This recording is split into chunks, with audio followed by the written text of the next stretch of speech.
The Priest, the Painter and the Devil was the second film which I made for the BBC, which was seen in 1975.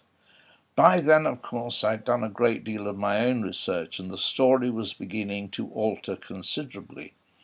But even so, even then, I didn't know really what it was about. My search for significant geometry began when I found this device concealed on this document, and again it is the pentagram, the symbol used by disciples of the occult within which they perform their magical rites.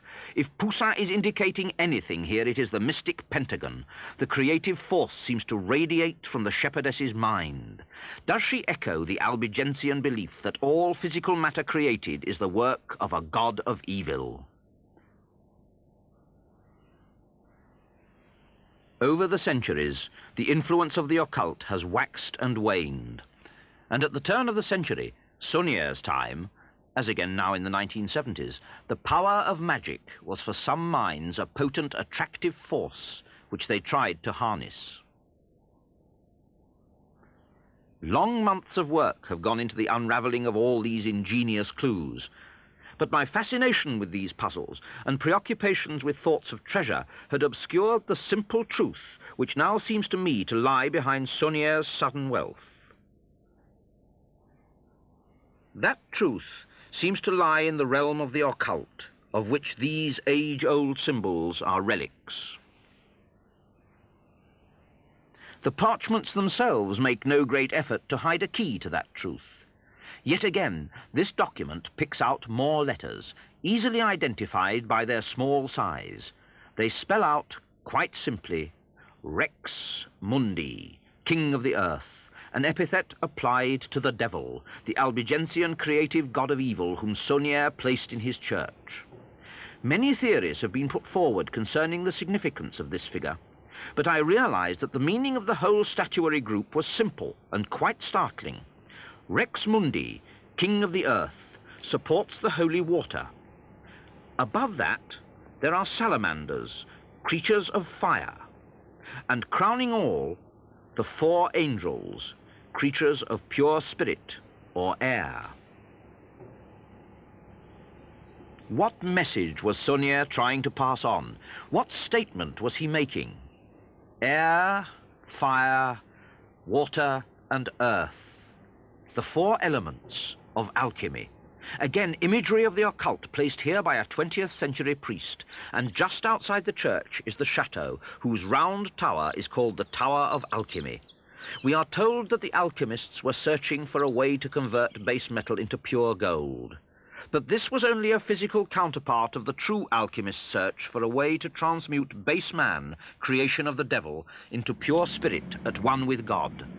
Here, at the Bibliothèque Nationale in Paris, there is an obscure little book of great interest to searchers for the truth of Rennes-le-Château. There are pages of detailed family trees which attempt to establish a line of descendants from King Dagobert II, to whom Saunier's supposed treasure is claimed to have belonged. But on another page, there is a fascinating list of names, which includes that of the most famous alchemist of the Middle Ages, Nicolas Flamel, listed here at number 16. Other equally remarkable names appear. Number 20, Leonardo da Vinci. Number 27, Isaac Newton. And finally, Victor Hugo, Claude Debussy, Jean Cocteau. What do these famous men have in common, at least according to this list? Let me remind you of the mysterious letters P.S., which were on the Blanchefort gravestone and on one of the parchments. I suggested that they might possibly represent a secret order, the Priory of Zion, and this list of names is of the alleged Grand Masters of that order, an order which this document claims was founded by the Knights Templars themselves, the Templars who were accused at their trial of denying Christ and trampling on the cross. On another page, we find this strange coat of arms, which makes yet one more link in our chain of clues. Beneath it, there is the motto, Et in Arcadia Ego. The link with the sculpted monument at Shagborough, copy of the Poussin painting, which shows the tomb near Rennes-le-Château, where this gravestone was effaced by Saunière, who compounded a mystery in his church, where a hollow altar pillar had hidden cryptic parchments which spoke of the devil whom Saunière placed in his church. This priest, who from penury became rich, and yet stayed to minister in the little village church above whose door he had carved the warning that this place is terrible. Did Saunière's riches come from treasure? Wealthy and distinguished people visited him. Is it possible that some of them, who provided him with all he needed, were his fellows in a secret society of the occult?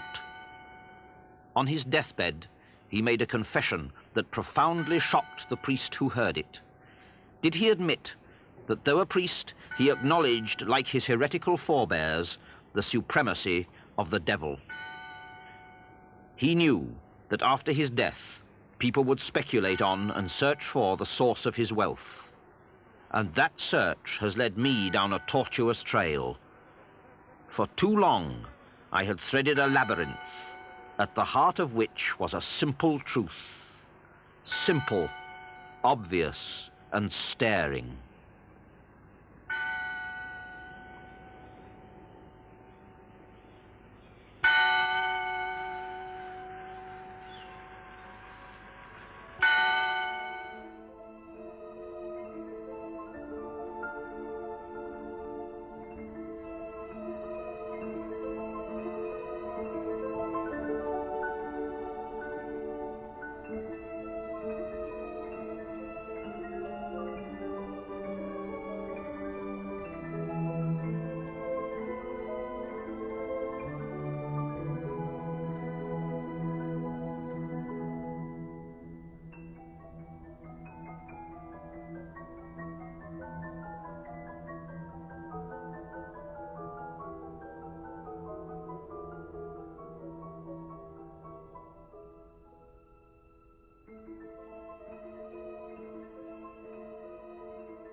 One planet forms a precise and regular geometric pattern in the sky, and that planet is Venus, the heavenly representation of the earthly Mary Magdalene.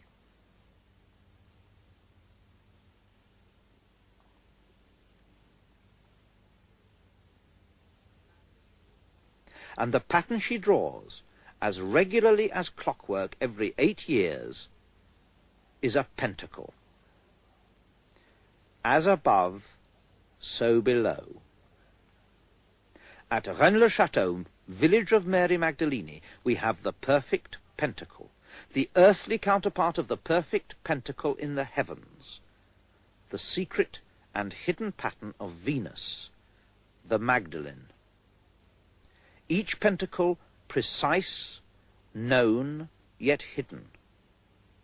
One must be initiated into the mystery before one can see the age-old and unchanging truth that the heavens find reflected in that tiny location on the face of the earth.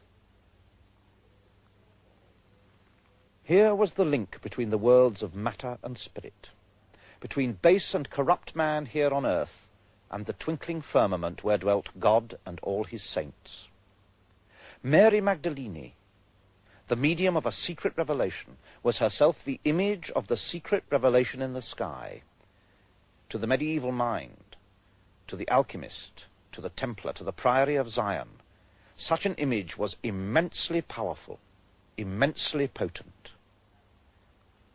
In that majestic symbol in the sky, harmonious, unchanging, regular as a metronome, was the music of the spheres.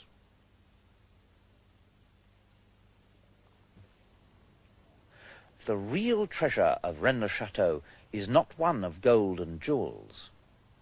The real treasure is a secret, the pentacle.